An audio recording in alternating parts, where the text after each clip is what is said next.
We're joined this morning by Rajgopal, who is an MP with the Congress Party, Sanjeev Srivastava, senior journalist, and our political editor Javed Ansari. Javed, let me just ask you a straightforward question. Is it all over by the shouting in the Lok Sabha, or are we going to see the Samajwadi Party and Mayawati abstain today, which means that there will be some trepidation for the Congress ahead of the vote on Friday in the Rajya Sabha?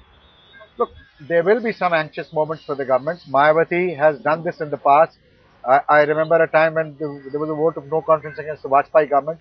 On the floor of the House, she committed to vote in favor of the government. Next morning, when they had to vote, she voted against it.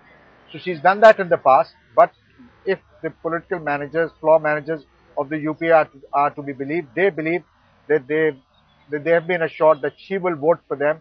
Mulayam may at worst abstain, which would have them, and DMK will be on their side. So if it goes all according to script, we shouldn't be very surprised if the vote takes place and the government may scrape through. Okay, well, the left and the BJP say even if you carry the day today in the Lok Sabha, it's going to be a Pyrrhic victory because all the people who are supporting you will have exposed themselves. Yesterday, you had the Samajwadi Party chief, Mulayam Singh Yadav, getting up and slamming FDI. That's not a vote of confidence in FDI, Mr. Rajagopal. You cannot be saying after this particular victory today, which is most likely to happen, barring some huge surprise, that you've carried the consensus of parliament. See, Samajwadi Party and BSP were never our alliance partners. Our coalition, the UP alliance, is intact.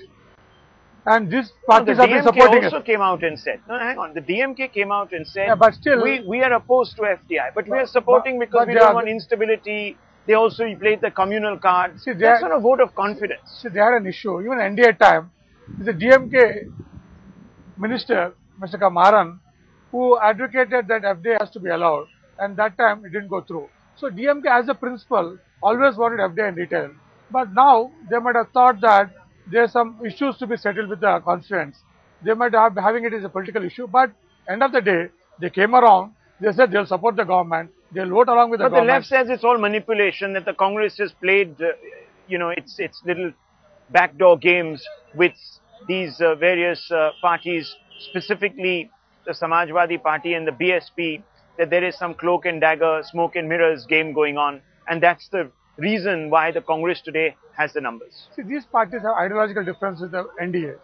They don't want, yesterday if you look at Mulayam's speech, he clearly said, I might oppose retail in FDI, but end of the day, I can't let these communal forces to sit there in the treasury benches. Let me draw your attention to what the Samajwadi Party chief has said. He's come out and said very clearly that when it comes to the Rajya Sabha, it might be all very different. We'll have to see when it comes to the Rajya Sabha. This really is sounding more like a party that is perhaps supporting you only because there are some considerations. See, we never have made a majority in the Rajya Sabha. There are many bills which could not go through in Rajya Sabha. But that's where it matters. He never claimed, Congress never never claimed. Matters. If you carry parliament, yes. If you claim that you carry parliament, then it's where the numbers count, where the claim is most tested. See, this is an executive decision. This doesn't require parliament support. But that's history, but still, because you've agreed but still morally, we thought we need to prove our majority. We need to show our strength that in Lok Sabha, the majority of our MPs did vote for FDI and retail. That's what we're going to prove today. Because Congress, we are here not to please the parties. We are here to please the people. We will do it. If we have to go down, we'll go down fighting. That's the spirit of Congress today. We have moved from consensus Congress to courageous Congress, where we'll do anything for the sake of the people. Is this a Congress reconciled to losing in the Rajya Sabha, Sanjeev Srivastava? To be very honest, I have to agree with Rajgopal somewhere. Because in the final analysis, it really won't matter.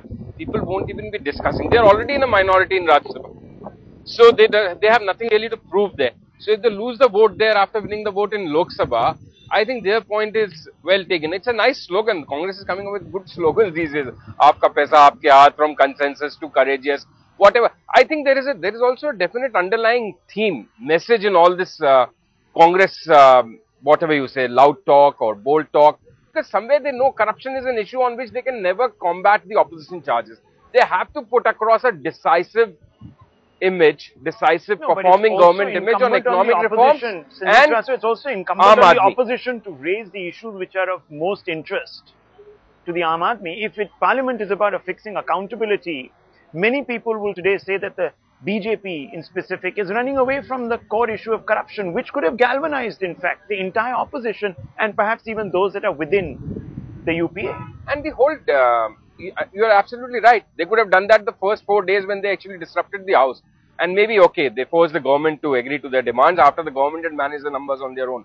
But the whole definition, Rahul, of Aam Aadmi is also changing. Yesterday, Kapil Sibal in his speech said that his constituents may not go to the supermarket, but which constituency will go? The 300, 400 million middle class, which is more than the population of United States. So is that out of the purview of the Aam? Is that out of the ambit? Is that no longer in the definition of Aam Aadmi?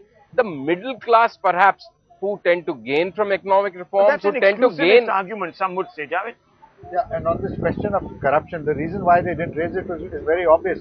Because the moment they start talking of corruption, these people will start referring to Mr. Gadkari. And yesterday in Sushma Swaraj's speech, when she started talking of middlemen and people who make money and shell companies, the word that, the Congress benches just kept on.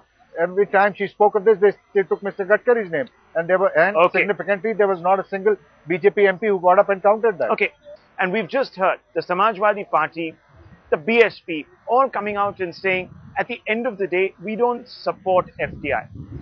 The Congress, even if both these individuals abstain, will have to come out perhaps and recant their position, Mr. Rajagopal, by not claiming an emphatic victory as far as perceptions and consensus is concerned. See, this is an important point. SP, BSP never supported the Congress party. They only supported the UPA alliance.